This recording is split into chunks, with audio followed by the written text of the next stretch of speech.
King Productions presents the BearDown Corner with your host, Sergeant Cornholio. Hey there, everybody. I'm Sergeant Cornholio, and you're in for another episode of the BearDown Corner. Let's dive into it. All right, so where we last left off last week was more issues, it seems like, with players around the league and getting into trouble with the law. So let's just start right from there. 49ers all-pro cornerback Demondor Lenore, don't ask me to say that 3 times fast, was arrested for delaying and resisting police officers. So the story I read about it, his friend was trying to basically conceal substances, is what the cops are saying. And in that process, it is said that the suspect tossed the keys to the cornerback, the 49er superstar, and he persisted to not allow the officers the keys to then do the search and warrant on it, on the vehicle. They later confiscated a gun and substances. So this isn't looking good. He basically aided and abetted as to the traffic pullover that it was. And you know what? He could be facing a little bit of trouble there. Probably not too much, I'm guessing. But, you know, with that wonderful 5-year extension he got there last offseason in the fall, I don't think he's hurting too much for money at a 5-year, $95 million extension. So, you know what? Get your shit in order, kid. You're 25. The world is your oyster, and you're going to let it drop for a friend who you probably won't know in 5 years. But, hey, what do I know? I'm just a sports broadcaster guy here with you. Moving along, ex-Ravens kicker Justin Tucker will be suspended till at least November 11th. So he was caught in kind of the same bullshit Deshaun Watson was. The former quarterback of the Cleveland Browns, still on the roster because they can't get rid of his contract, right? He had that shit follow him from Houston. So these guys are getting too touchy-feely in their private massage sessions, thinking it's a fucking, one-stop happy shop kind of dealio, right? The rub and tug, as you call it. Yeah, any team that picks him up, he can play the preseason for, but then he would have to sit out until at least November 11th if he made the roster. But I think he's just going to be a free agent until then, and some team that needs kicking help is going to gain a Justin Tucker in mid-season next year. So, yeah, it's too bad. The 35-year-old longtime Raven kicker just, I guess, thought he was higher than everybody else, thought he was better than the next person, which you're not, dude. And especially for shit like that. Like, get the fuck out of here. Bucks have re-signed head coach Todd Bowles and Jason Licht to extensions. Well worth it. They have come back off of 3 back-to-back NFC South title crowns. They've made the playoffs the last 3 years. They've done a brilliant job, as far as all things considered, after Tom Brady retired, to have Baker Mayfield replace them, right? They actually have, and this was an interesting fact I like, they have one of the highest percentage of players drafted from rounds 1 through 5 in the last, I think it was 3 or 4 years of the draft, that they have played players rounds 1 through 5 that they've drafted. Okay, not from other teams, not free agents, not undrafted, no. Guys they've drafted have played for that team in the last 4 to 5 years. I think it was 84 out of 95 possible players have played time for the Tampa Bay Buccaneers. That is incredible. That tells me you have your shit in order when you know who you're drafting, because you know what position and how you want that kid to play. These guys have scouting down to as much of a T as they can, other than they're missing maybe a few solid pieces, and the defense steps it up a little bit. Offensively, they can go toe-to-toe with anyone in the league. When you have Mike Evans on one side, right, you got Chris Godwin Jr., or Senior, I think now, however he listed it, on the other side, right? Jalen McMillan coming up from the ranks. I think they got 3 other wide receivers they've drafted in the first and second rounds in the last few years. Like, They're loading up for the future, and they're loading up for now. And running back is solved with Bucky Irving and Rashad White in the backfield there. Irving came off even stronger near the end of the last year. Tight end, honestly, I think Cade Otton is just fine. There's nothing wrong with the guy. You can always get better at positions, but I think for what you have and the guys you'll be paying, offensively, the team is fine. Defensively, they got to shore up some shit. That was one of their Achilles heels last year. Now they started getting some turnovers, but they just give up too many damn yards. And you can't always be playing in a shootout. But anyway, due to the work of Todd Bowles and Mr. Jason Litt, they will be ready for years to come, and they deserve these contracts. Some stability. This is the first head coach extension in Tampa Bay since John Gruden. And that was back in, I think, 08? His last extension, or 05? No, 05, because he got shit canned in 08, I believe it was. But, like, it's been a while. It's been quite some seasons. Bruce Arians came on board when they did a few years back when they won the Super Bowl with Tom Brady. I guess it's almost been 4 or 5 years now, but Todd Bowles was the defensive coordinator then. Right? He was with them from 2019 to 2021 and took over after Bruce Arians stepped down. So he inherited the team and he's kept it going. So well deserved. Seahawks bring back veteran cornerback Shaquille Griffin. He had a couple Pro Bowl seasons early on in his career in Seattle. Went off to go test the waters. Didn't fare too well. So now he's come back home. And reports out of Pittsburgh are multiple teams have tried inquiring about acquiring T.J. Watt, the all-pro former defensive player of the year and multi-time, 16-plus sack getter, is on the cusp of the last year of his deal, okay? He is being paid top money. He's number 7 right now is the highest paid defensive player right now at $28.5 million. He wants to be paid accordingly, which is more than that, which I think everybody is wanting to, because it seems every year the next guy gets the highest paid and then that salties everybody else. But if I'm him, you stick to your guns. It's going to get done in Pittsburgh. Once this season's done, that's the next story is Aaron Rodgers. Once this season's done, you're going back on the hunt for a quarterback. So get your money now, get your defense locked in, and Pittsburgh, you're all in this year, guys. You're all in. You go and got.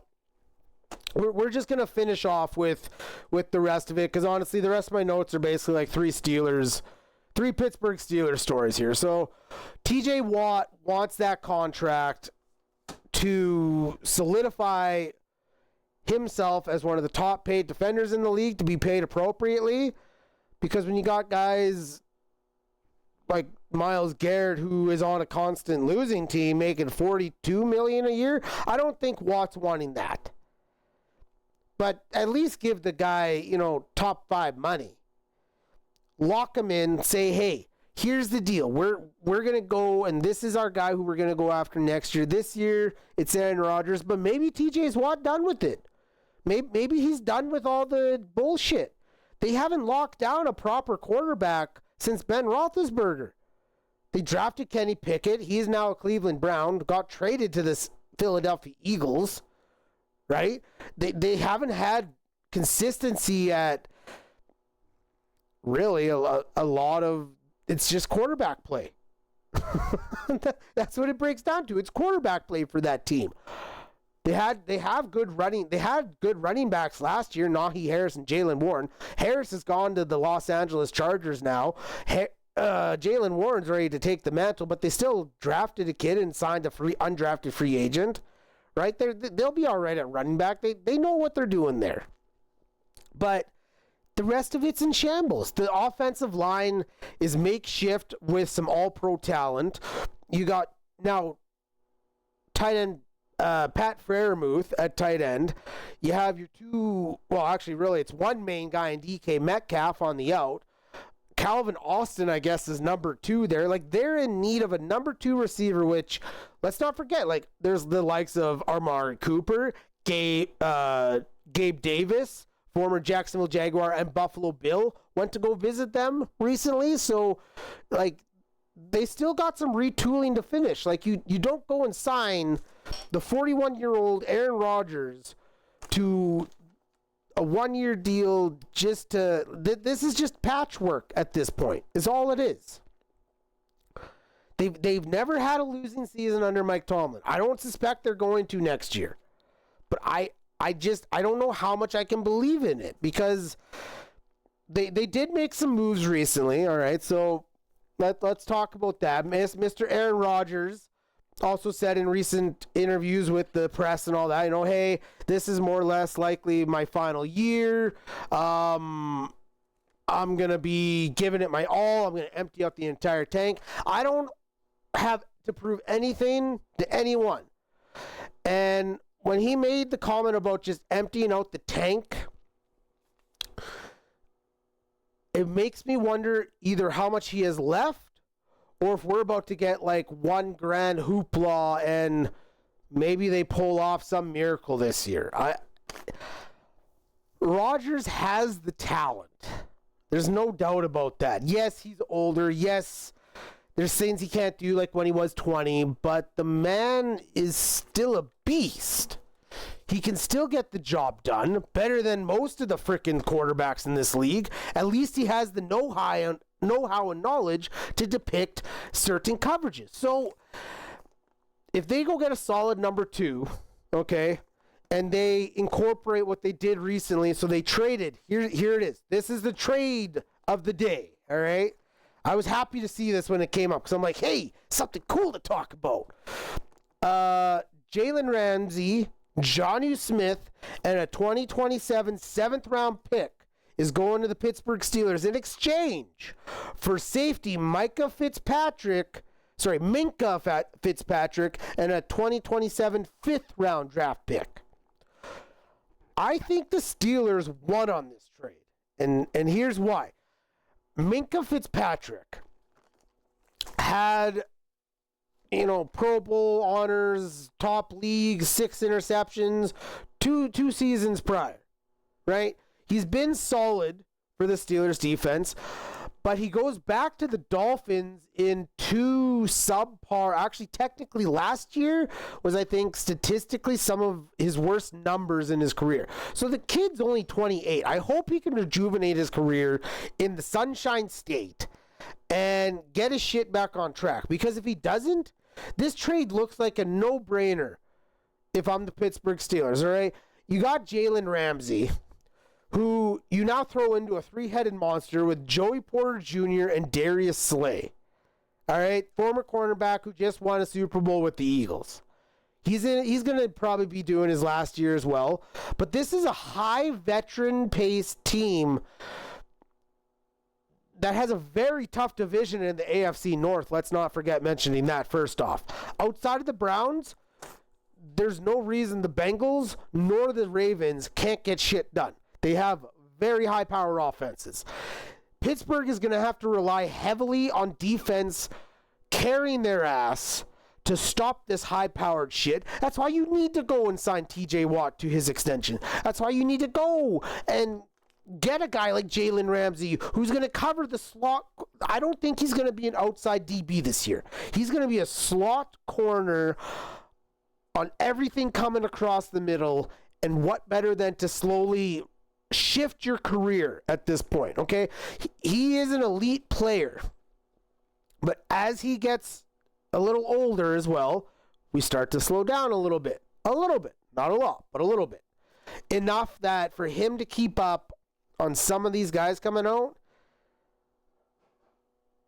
I'm not saying that he can't do it, but he's going to have to be a lot more rough and gruff off those first 5 yards before they suddenly blow past him to stay in coverage. He has struggled a little bit the last couple years with injuries, but if Jalen Ramsey can stay healthy for the Pittsburgh Steelers, and Jonnu Smith brings that big boy He had a breakout year last year with 88 catches, 884 yards, and 8 touchdowns. The man can get it done. And in a 2 tight end system like Arthur Smith, the offensive coordinator, likes to run, former head coach of the Atlanta Falcons, he's used to Jonnu Smith. He's a guy that played for Arthur Smith. So what better than to bring him in that already knows the system? So you now go get an extra weapon for Aaron Rodgers, an extra blocker for Aaron Rodgers, and extra defensive help. Because if not, what I think this is going to be is maybe they either put Ramsey at slot corner and maybe go pick up a free agent like Justin Simmons, just as an example, right? 31-year-old veteran, played lots in the league. Or maybe they move. Here's my interesting thought, though. Maybe they don't do any of that, and what they do is they convert Jalen Ramsey from corner to safety, all right? Charles Woodson did this later on in his career, and he was successful enough with it. He went on to have all-pro honors and even helped the Green Bay Packers win a Super Bowl in 2010. So there's no reason that, depending on how you look at this trade, it's a lose for Pittsburgh. You literally just gave up two draft rounds and a downward spiral safety, unless there's something we don't know.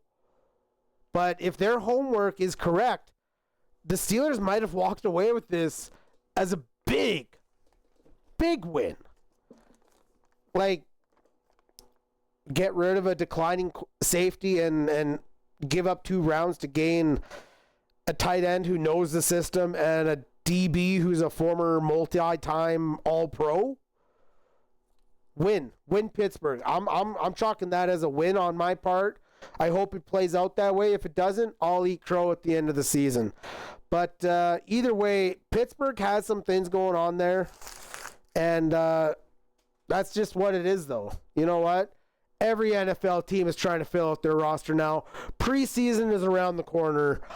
I'm super pumped. There should be a lot more stuff coming out, hopefully, in the next little while. So until then, you all be safe. Take care. This is the BearDown Corner. I'm Sergeant Cornholio. Thank you very much for joining us this week. You can catch the podcast live every Tuesday at 6 o'clock General Mountain, 8 o'clock Eastern on Spotify, Apple Music, Amazon Music, iHeartRadio, and of course, YouTube. You all be safe. And until next week, take care.